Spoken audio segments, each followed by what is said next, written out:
and people unconsciously feel this. It is expressed in their behavior right away. Games are essentially mutually antagonistic, and in the limit they are defined by fundamental concepts. One concept, another concept, that is, they are unacceptable. And at the level of bioplasma, this is felt.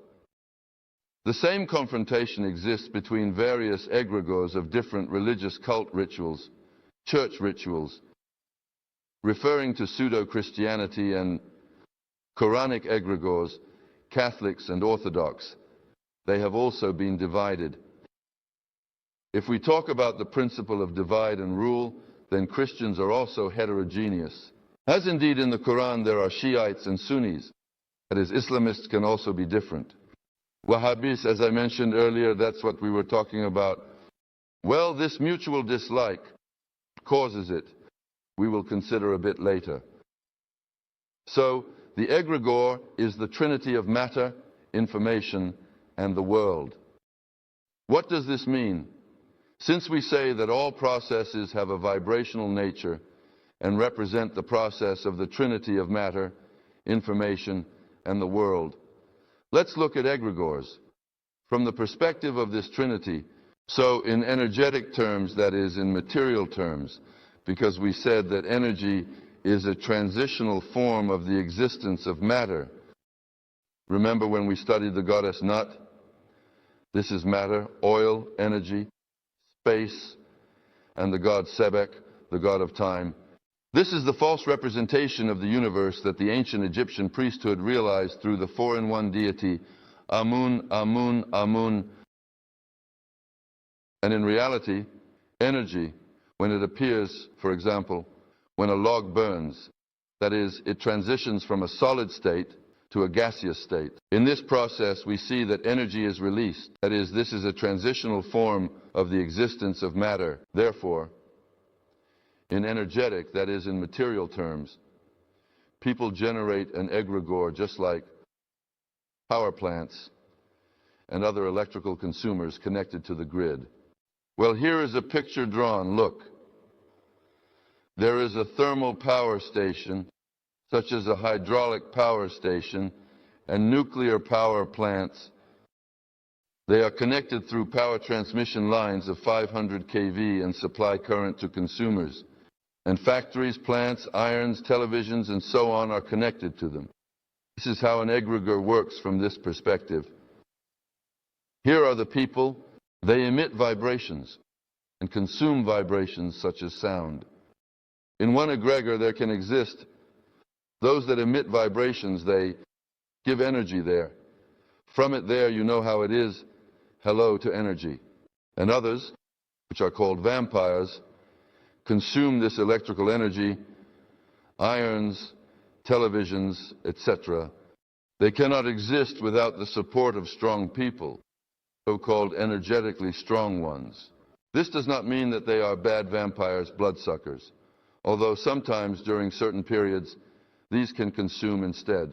That is, unlike this system is more flexible. But it is important to understand the principle that in the energetic, that is, material aspect, egregores.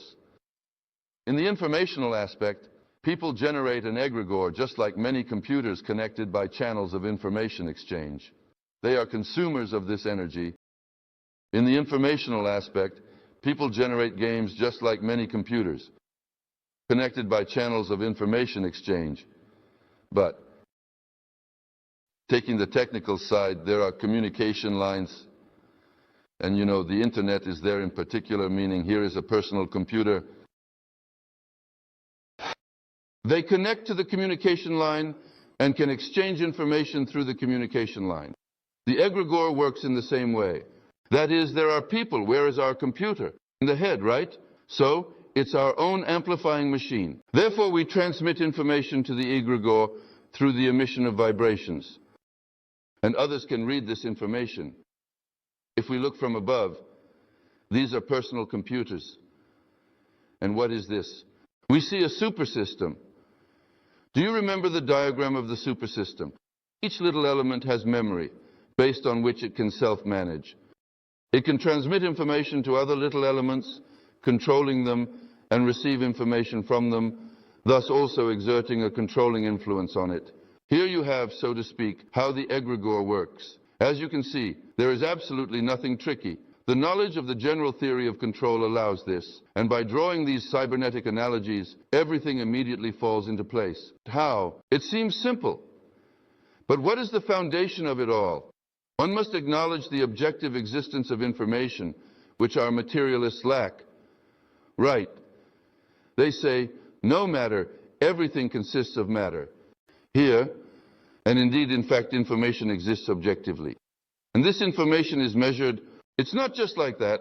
I say the word AOU. This is information. But what is the measure? A is one measure, B is another measure, and so on. Therefore, letters are measures, and these letters, which carry information, are located on a material carrier. Right now, the material carrier is the conductive medium of air, which is a gaseous substance. And where is this information transferred? On film, on magnetic tape, which records this. That is, a material carrier must necessarily have information. It cannot exist without a material carrier. It is always on some material carrier. This is what concerns the informational relationship. And the measure in the egregore is the algorithm for transforming this information. In the process of egregorial management of those who form the egregore, this algorithm manifests in the statistics of mass behavior. That is, the algorithm is a sequence of actions. There was an Arab scientist who noted that it is a sequence of actions, and the human brain does not think just randomly. Like a mess in the head, although some may have that. But we always reason in a certain sequence, and we receive information in a certain sequence. We saw some picture, this is what is happening there. This person is going towards that. Why is he going? Like a certain sequence of actions, reasoning. So in the limit, what is this algorithm of our sequential actions? These are the rules of life by which we live. That is, we make various decisions on how to behave in a certain situation. If we see something, how should we relate to this phenomenon? What should we do in one case or another? So, what things manage us in a non-structured way? Remember the priority of generalized means. Christian is taught, if struck on the right, offer the left. God endured and commanded us to do the same. All power comes from God, and a person behaves accordingly, probabilistically predetermined in a situation. Here a situation arises, and he has this information in his head. The measure's endowed. He says, well, there's nothing to be done now. So half of the oil has become more expensive. It is the rules of life by which we live ultimately come down to two. Some live by conscience, in accordance with a sense of peace with God. Others are against God, living by an immoral concept, which is deliberately instilled in minds through the priorities of generalized means, including through religions, ideologies, historical myths, and relevant knowledge, forming a kaleidoscope in people. And for some people, their algorithm, the correct algorithm, all processes are interdependent and mutually conditioned. And then, if he sees one phenomenon, he immediately reasons, workers are on strike. And why are they on strike? Because they haven't been paid their salary. And why haven't they been paid? The owner is to blame. And one can simply stop here and say that the factory owner is not good. But the one who knows the hierarchy of management as a whole will immediately think, why hasn't he paid? Because of the crisis in the global credit and financial system, or he wasn't given a loan. And why wasn't he given a loan? Because his company is supposed to collapse. And why is his company supposed to collapse? Because there is a global policy towards our country, according to which our country, the USSR, Russia, must be dismembered, etc. What we have considered, if there is such a holistic view, one worldview and one algorithm, and another algorithm through a kaleidoscope, and he doesn't know this, he doesn't know that, then this owner is bad, he gives me nothing, etc. That is, he doesn't know the causes of causal relationships, nothing. So how is management left? Here. And if we touched on these strikes, then why are all these strikes demonstrations loud, and moreover, encouraged. Because through these strikes and demonstrations, steam is released from the people here. Through this, nothing is resolved and nothing can be fundamentally changed. Remember what the miners' strikes during Yeltsin led to: notable points. What did the miners' strikes lead to? During Yeltsin, under Yeltsin, they contributed to the destruction of the national economy of the country. Why? The miner is on strike, there is no coal, the thermal power plant is not generating electricity, electricity is not being produced, which means the metallurgical plant, the blast furnace has stopped, there is no metal, the combine harvester is not being made, there is no one to harvest the grain. That's it. Here is the cause and effect. So, who do these strikers work for? They defend their interests, they fight for their rights, but not knowing the overall functioning of the national economy complex, they contribute to their own collapse. And after the strike, the price of oil rose on its own. Why did the price of oil rise? Because milk became more expensive. And why?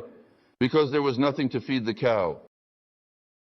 Therefore, knowledge and such a holistic perception of the world will raise the question not of needing to strike, but of needing to change the concept. Strikes won't solve anything. Moreover, strikes are needed for the country's collapse. But if you tell an unprepared person this, they will say, "What a patriot you are not fighting for the people's rights." Therefore, their rules push people towards strikes, just so they don't understand the causes of the events happening. Thus, through the trinity of matter, information, and the world, one must have a clear understanding. So, I emphasize once again, an egregore is a bioplasmic structure, meaning it is material and it cannot exist without a person. A person emits a bioplasma. It carries certain information that is measured according to a standard. But this is not a jumble of different people. Rather, an egregore is defined by a specific type of information when it coincides with the information possessed by other people. A cybernetic analogy. There is an egregore and there are people. The analogy means let's develop further all that we have talked about. So if here they are, 1, 2, 3. There are many of them. They emit a bioplasma resulting in a certain egregore. So they transmit information. And if we contrast this with one computing machine, another, a third, and so on, a computer. If there is a computer network and there is software, it is a complex of algorithms that ensure the operation of the entire computer network. Then this computer network can be a holistic information system and hierarchically superior to each of the computers within it. So it turns out that the egregore, so to speak, in general, is much more powerful than just one person or one computer. So this computing network, everyone knows, is much more powerful than the power of one computer. The only difference is that a person is more complex than a computing machine, and the possibilities of energy information exchange among people are much broader than in any computer network.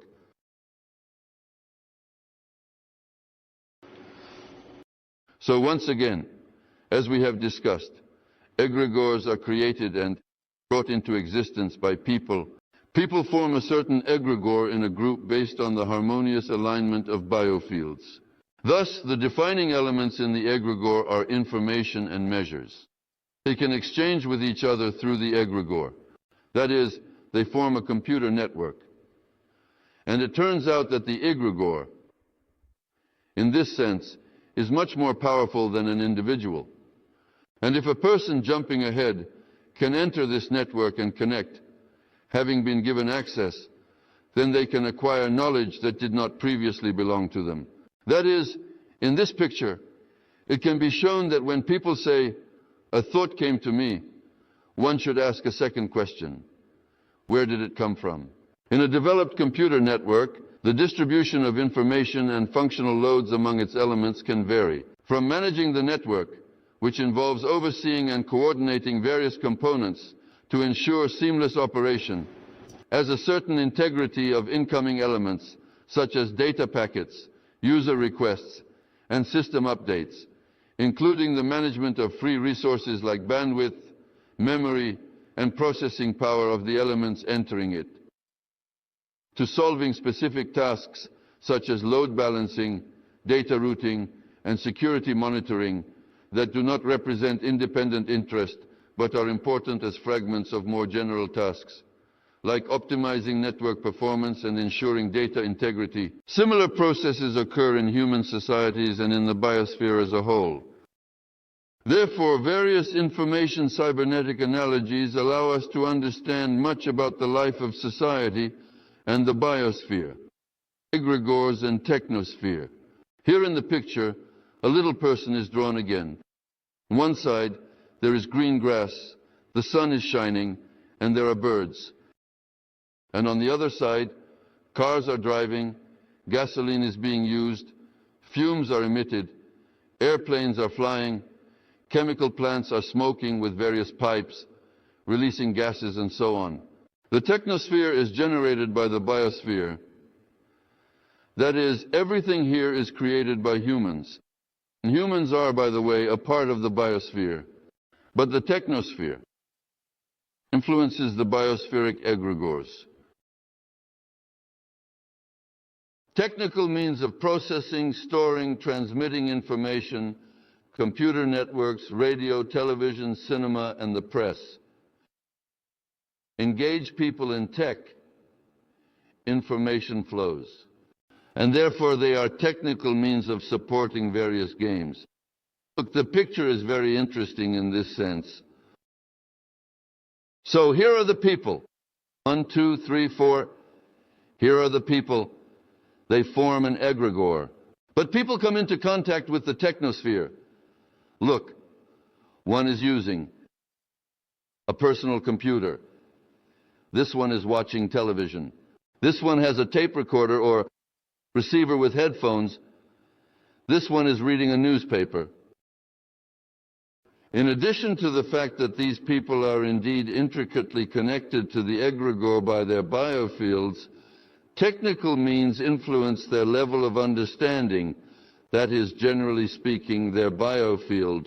Therefore, the information that these people consume from receivers, tape recorders, and newspapers gets into this egregore.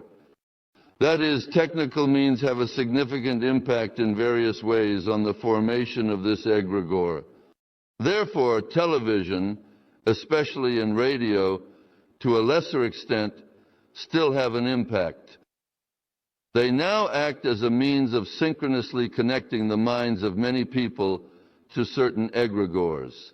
That is, if all people are watching television through the means, and in the evening there is a program called Field of Miracles in the Land of Fools, then everyone sits and watches, which means their psyche, that is, what is being poured on them from television. Information endowed with a measure. Certain video images are shown, words are spoken about what is good and what is bad. That is, there is a manipulation of these people from the television screen.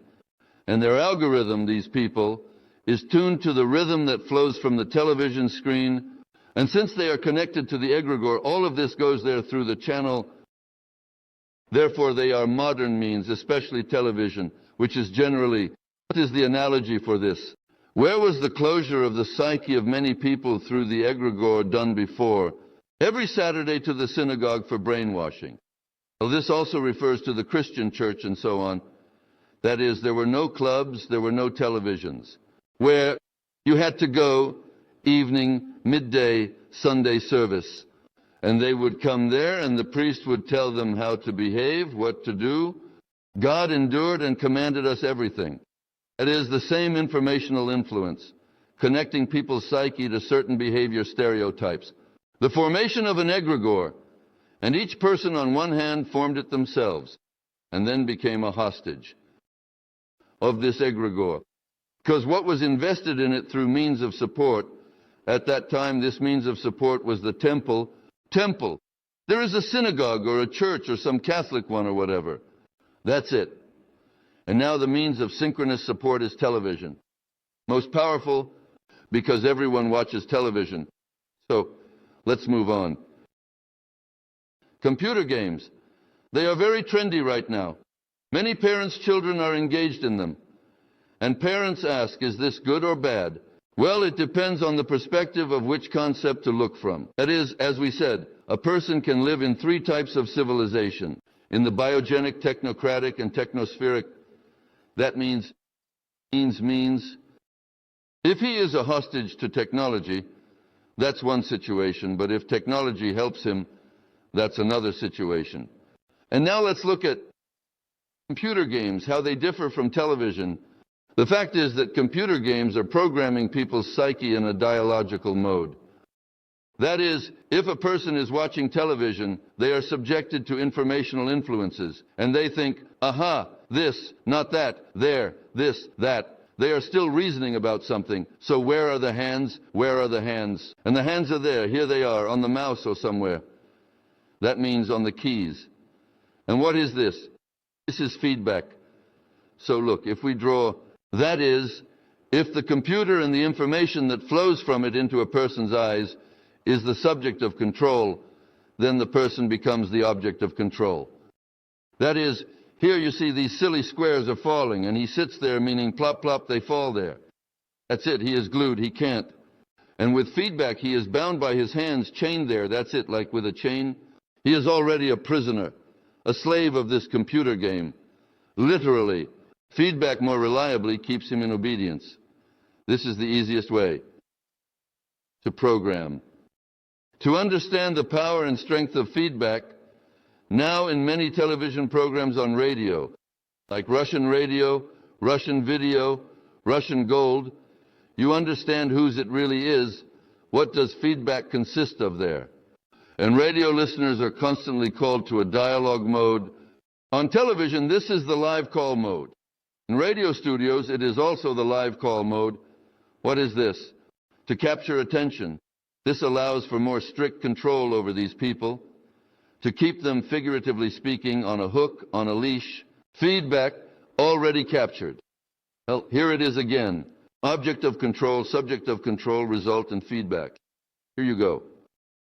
What do these computer games do in particular that allow for a deeper, truly profound zombification, specifically in a way that is more so than television does?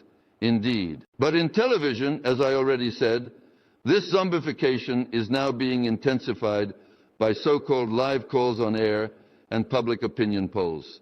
This public opinion poll, besides zombification, serves the function of testing. And what about the masses? What do they understand? What do they not understand? That is why voting for all sorts of people in the ring, we talked about it. Solovyov is there. To the bar, Stellar is the leading barrier. First, about the court, who is sitting there, and then about the court, those. They look at how much preference is given to the statement of a certain fool participating in this ring. So one can continue to deceive. They understand nothing. But that is one side. On the other hand, especially during election campaigns, these public opinion polls program people to make a certain decision regarding a candidate. How is this done? Many have equal chances. But the rating, especially with public opinion polling, as Ostap Bender said, is made in Odessa on Mala Arnautskaya Street. This is simply and efficiently done by pressing a button on the computer, and all these ratings can be easily and effectively programmed. You just basically need this one to win. So you tell him from the very beginning that this one has an 80% rating while this one has 2%. And so they show you 1 day, 2 days, 3 days. And everyone, even those who wanted to vote, thinks this guy is saying the right thing, but he has only 1%. He still won't win. Or I won't go vote for him at all because there is no truth. And the others say it's better to vote for this one. At least Zhuganov, he has some percentage. This is how they manipulate these ratings. That is, they program people's behavior. Where did we cover this? We covered it in a fairly general theory of management. Managing probabilistic predeterminations, unstructured, exert such an influence to a multitude of people with information of the corresponding nature. I don't tell them vote for this one. but I present the information in such a way that everyone will probabilistically predetermine to do what I need. That's it. Well, that is, it's basically the same as spreading rumors. This rating, that is, this one, he's smart, everyone there. Lot for him, everyone for him. Therefore, indeed, television is a terrible tool for zombification on all issues. I say this from one side, and on the other hand, when you need to study public opinion, you can combine it, you can extract the truth for yourself, that is, what the people's opinion is, and give the people what they should not know and should not understand at all.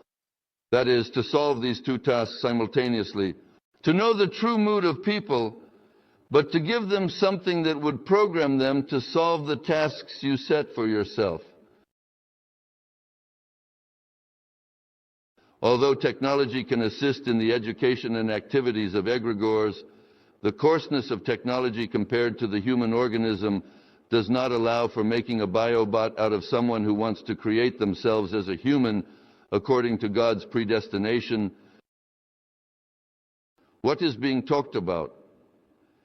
It is about the fact that if a person, even if they are influenced by televisions and all these zombifiers, but if they strive to know the truth, if they do not want to be a robot, but possess this sense of the world and develop it, then all these influences will not affect them. And indeed, the most dependable and truly trustworthy path is the path of this person directly communicating with God. In fact, this is the same as the problem of artificial intelligence formation, the attempt at zombification, and so on. That is, it is an attempt to prosthetically enhance one's own brains. When there is a reluctance to engage in their development,